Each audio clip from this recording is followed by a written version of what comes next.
Welcome to Chad Hates Carbs. Today we're going to do a microwave cinnamon cake using just a Pyrex bowl or measurement container.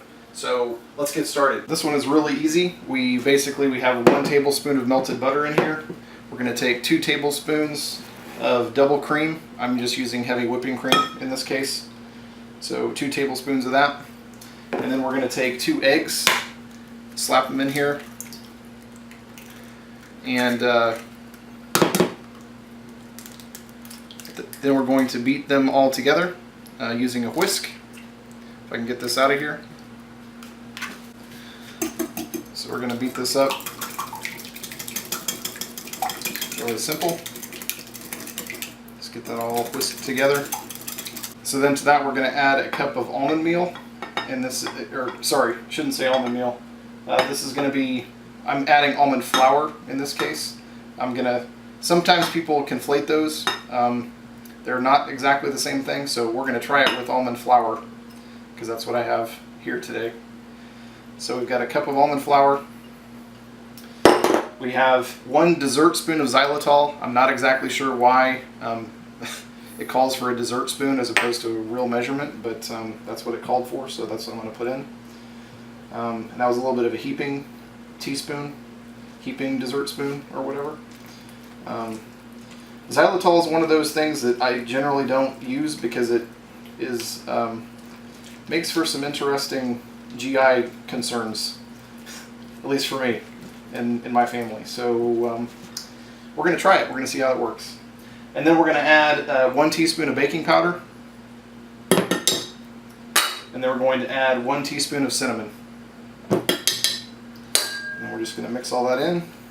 Now that we've got it mixed in, it's just kind of doughy texture, a little bit runny, but then all we have to do is slap it in the microwave for 3 minutes. That's it. So we'll see what happens. So this is what it looks like after 3 minutes, and it says to invert on a plate, let it sit, and then slice and serve. So we're going to let it sit for, it says a minute, I'm going to let it sit a little bit longer than that. I do think it's funny that I must not have mixed it very well because there's definitely still some egg stuff going on the bottom there. But, oh well, we'll try it in a second. Alright, so let's try this thing. Cinnamon microwave cake. Microwave cinnamon cake, however you want to refer to it. Wow, it's a lot sturdier than I expected. It's very bread-like. Interesting. It's very bread-like. Matter of fact, you would be hard-pressed. This isn't going to focus real well. You would be hard-pressed to know that that's not bread. I mean, obviously you have to cut off the tip or, you know, the parts that don't look like bread, but that's crazy.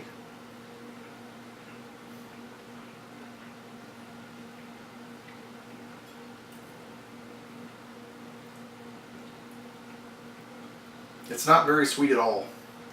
It's cinnamony.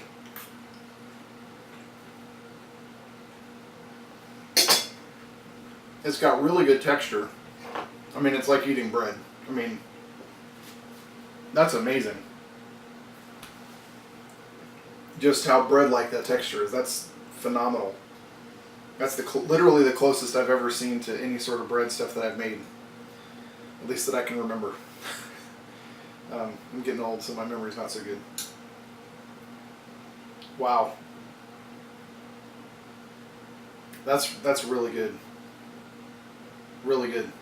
I would say that you put some butter on this, and it would be right up there with Cinnamon Toast just in general. I would probably, and I'm not sure with the xylitol, like I said before, I'm not sure what xylitol is going to do to me later on. But if I was to make it again, I would probably go ahead. I would try it with different sweeteners. Most people don't use xylitol, so next time I make it, I'll make it with like erythritol which I just got some in today. Erythritol or sucralose, and kind of see how that goes. But until next time, like and subscribe, and thanks for watching.